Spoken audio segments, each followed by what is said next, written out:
Hello, everyone, and thank you for joining us at the SIGA Executive Education course on good governance in sport. What a topic. I am Emanuel Macedo de Medeiros, the co-founder and global CEO of the Sport Integrity Global Alliance. I am also the founding father of two major international organizations fully dedicated to professional football, the European Leagues and the World League Association. In my past, I have accumulated a series of senior leadership roles at FIFA, UEFA, European Commission, Council of Europe, World Economic Forum, and many, many others. All this provided me a wealth of knowledge, expertise, and experience that I would like to share with you, the new generations of leaders in sport, so that you are better equipped with full knowledge, with accurate expertise to meet the challenges ahead. So thank you once again for joining us in this high-level executive education course.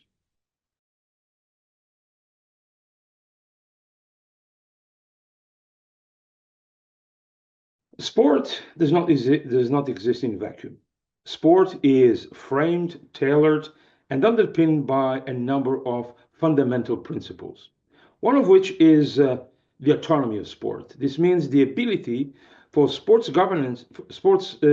organizations to govern themselves without unnecessary or undue interference, influence from governments, courts, or public regulators. But for sport to be entrusted with this autonomy, with this ability to govern itself, it needs to comply with key fundamental principles, key sine qua non conditions, the first of which is good governance. Governments acknowledge this autonomy, provided that sports organizations are able to demonstrate that they are governed and operate under the highest governance standards. So good governance means this. And it means also the compliance and the observation of a number of consequent principles: democracy, transparency, accountability, and stakeholder engagement. Without this, obviously, the autonomy of sport would be in danger, and as we have seen, it would be targeted of governments, public regulators, and other voices that claim that sport needs to do more, needs to show the evidence that is capable of deserve the trust that governments, public opinion, sponsors, and other key stakeholders lend to sport. It is for this reason that we are prioritizing good governance in this executive education course. And what a great start to see so many of you joining us in this journey towards excellence and good governance.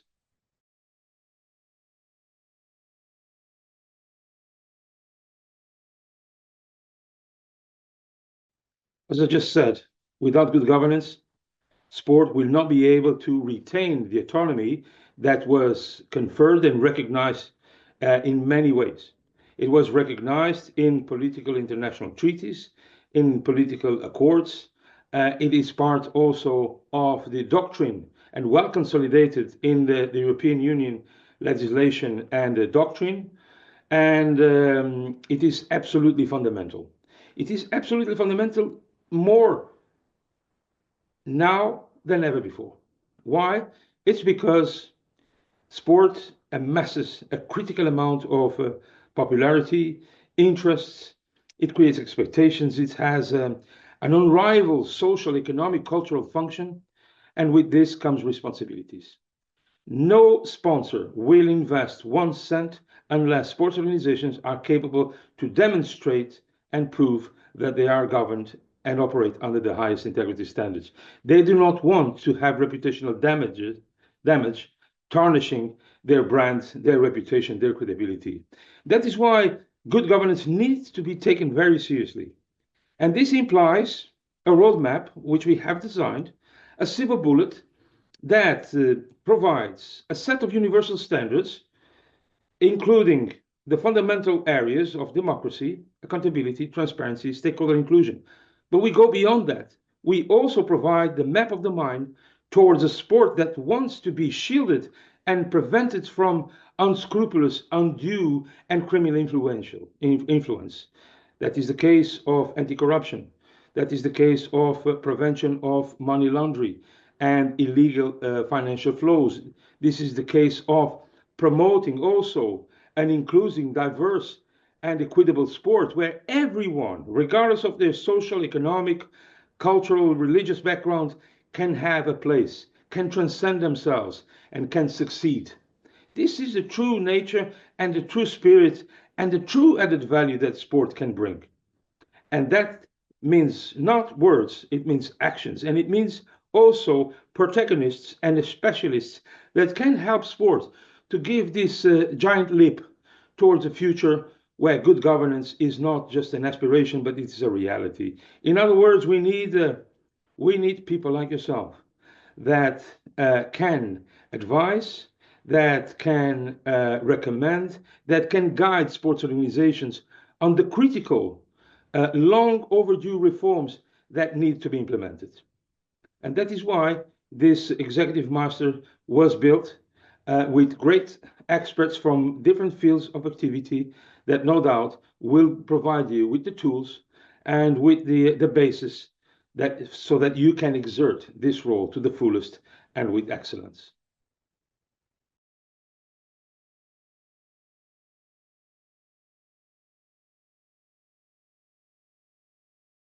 I think if sport would be submitted to a test, it would hardly pass.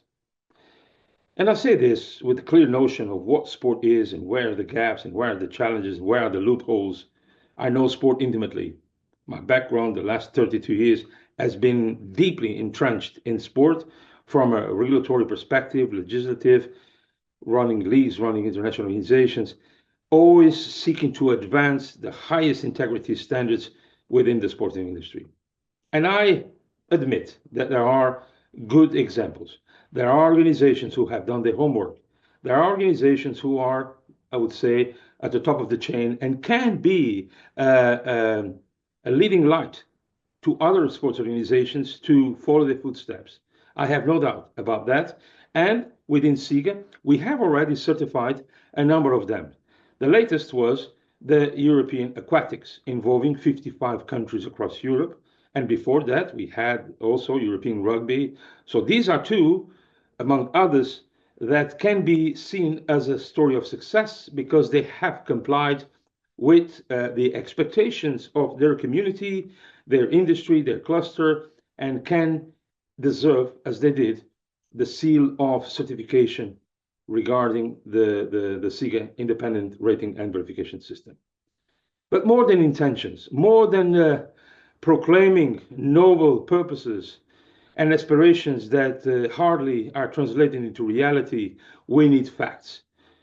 There is no excuse 10 years after the FIFA gate, which has tarnished the reputations like a tornado, like a tsunami, leaving the sport's good name, sports in declinable role, sports credibility in shambles, with its name dragged through the mud. There is no excuse 10 years after that massive scandal for us to continue to witness the recurrence of other scandals and other incidents. And that is why we urge all sports organizations to walk the talk and to adopt the SIG Universal Standards on Good Governance and submit themselves to the independent scrutiny of SERVS.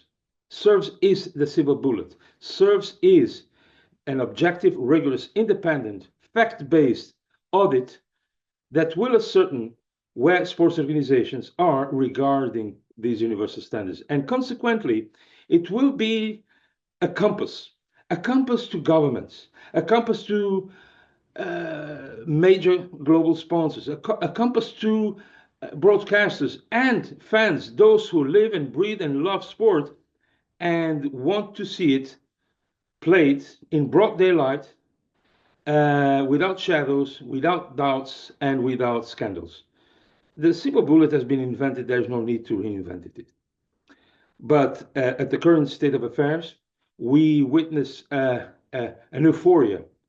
We witness an Eldorado of cornucopia of expectations and investments that flourish from different geographies, many of which associated with investment funds domiciled offshore without any knowledge of who's behind them, who is the ultimate beneficial owners, and where is the source of that funding?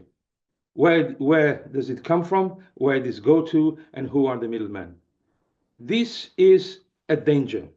This represents a threat that must be addressed and tackled efficiently with global solutions for global problems.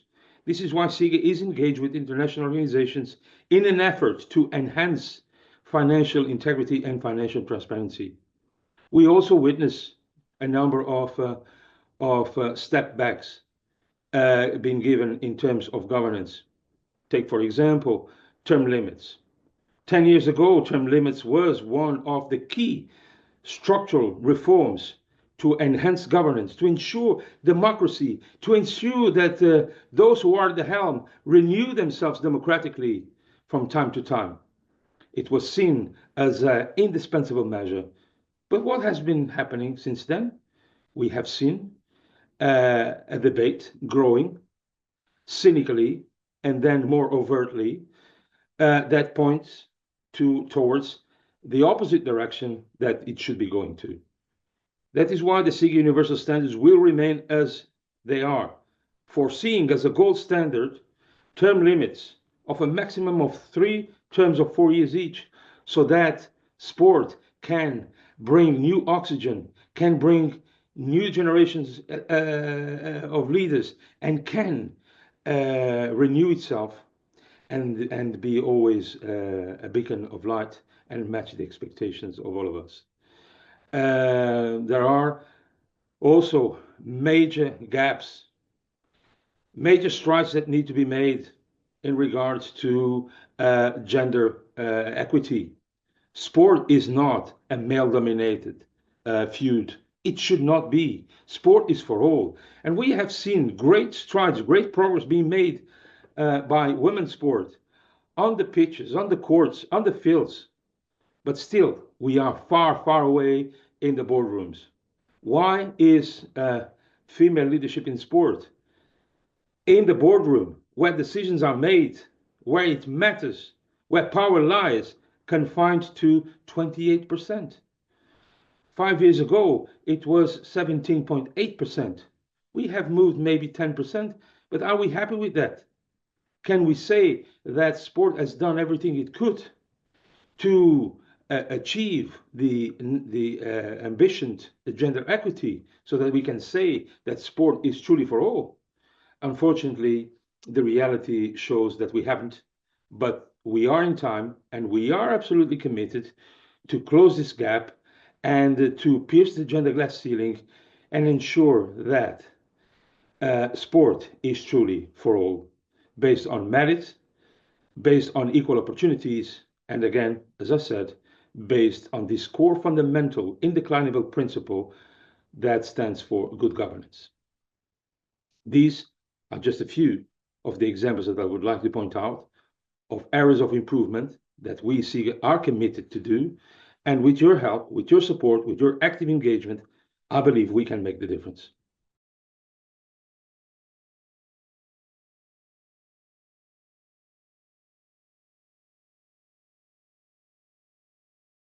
Well, there is no doubt that sports organizations faced a few obstacles. The first of which is here, right here. It's in our minds. It's in the minds of those who are at the helm, those who lead, those who have the responsibility to implement the reforms and mobilize the support of the whole sector, the whole organization, and its constituents. There is still, despite positive strides that have been made, every day, I would like to say, but there is still those who live in a world of denial. They prefer to ignore and deny the problems in order to avoid dealing with the circumstances. But that is the same as an ostrich digging his head in the sand.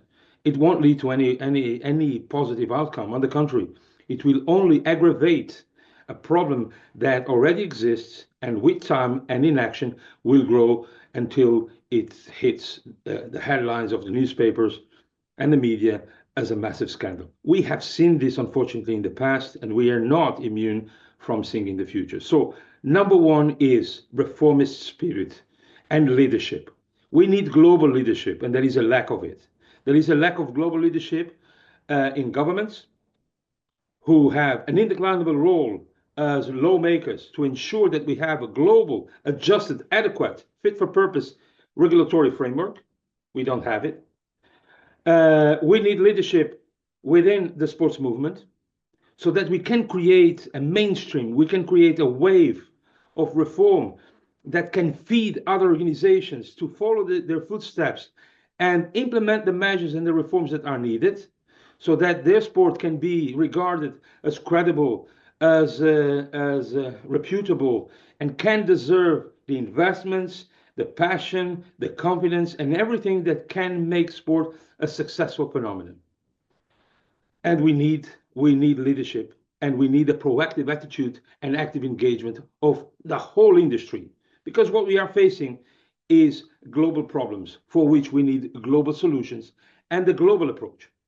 This does not exempt, on the contrary, it summons, it demands, it requires the engagement of the key stakeholders, global sponsors. They have an indeclinable responsibility.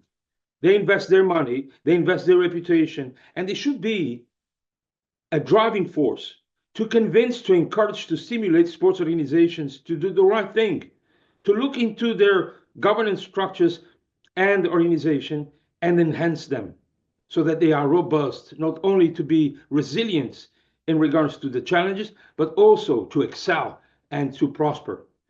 I think this is a no-brainer. Secondly, we need the same attitude from broadcasters and similar organizations. They are not bystanders. They cannot continue to adopt a passive attitude.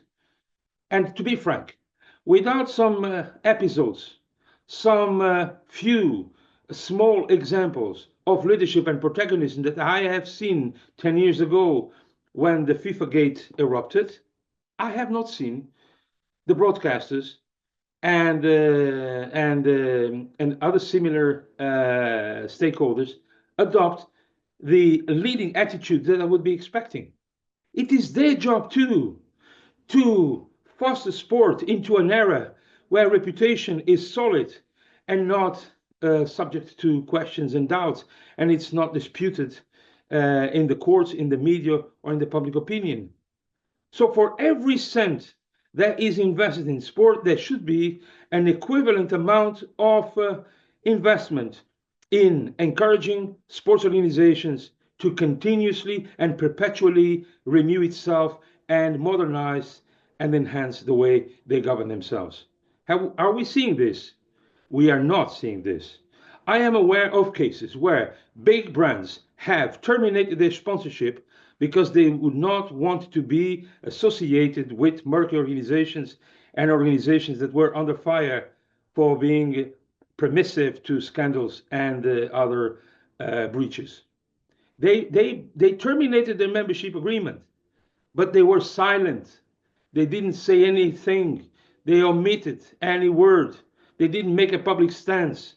And I think that shows also an attitude focused on self-interest rather than the common good that the industry requires, and the responsible attitude that times like this certainly demands. Finally, the fans, the consumers, including the young people who are more and more into sport. They consume, they set the standards, they set the trends. They need to be actors of change, agents of change. They need to be the driving force.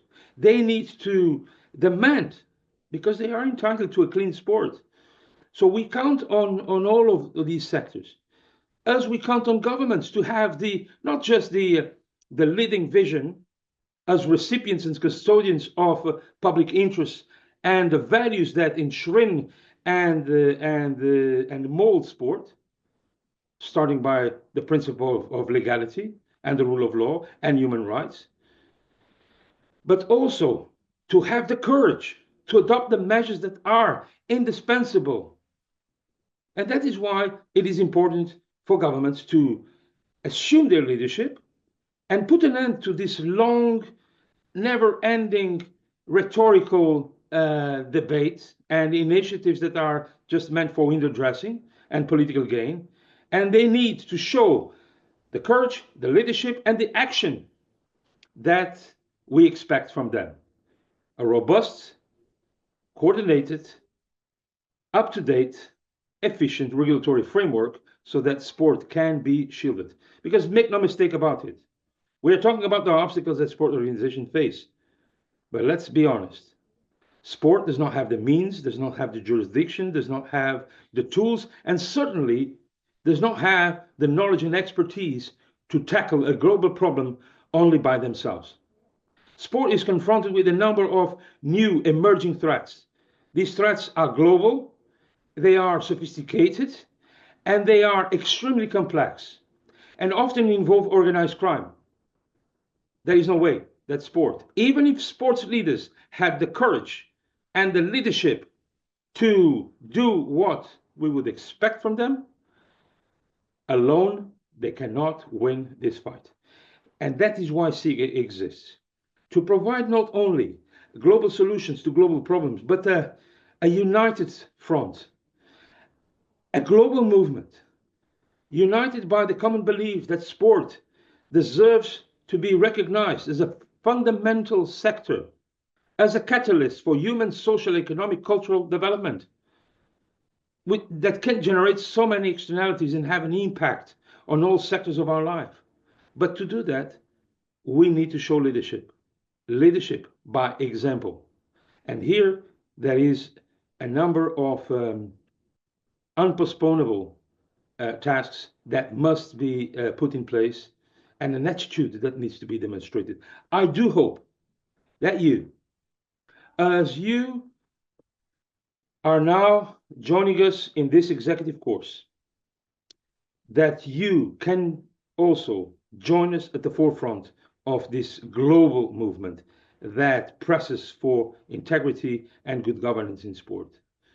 You have the means, you have the legitimacy, and now you have the opportunity. So we kindly ask you to join us in doing what is right, and above all, what is urgent for sport.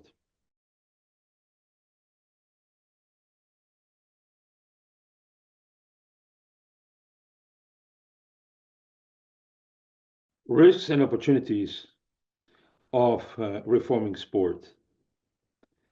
A Norwegian philosopher, Ibsen, once said, "Whatever you do, you will create inconveniences. Even to cut bread, you create crumbs." But we should not be looking at the crumbs that fall on the floor. We should be looking at the big picture. Times are sensitive. Times are demanding. And sport is at a crossroads. As a fundamental sector, as a growing cluster whose significance and impact in global society and the global economy has grown to exponential levels, the expectations and the demands from sport are also unparalleled. And we need to live up to these expectations. And sport has the power, indeed, to be a catalyst of change. But sport needs to first look itself in the mirror, acknowledge what is best practice, but also tackle what are the threats and the number of cultural, historical attitudes that have been blocking a sound, efficient cooperation involving all the key stakeholders, as well as public authorities and the sports governing bodies.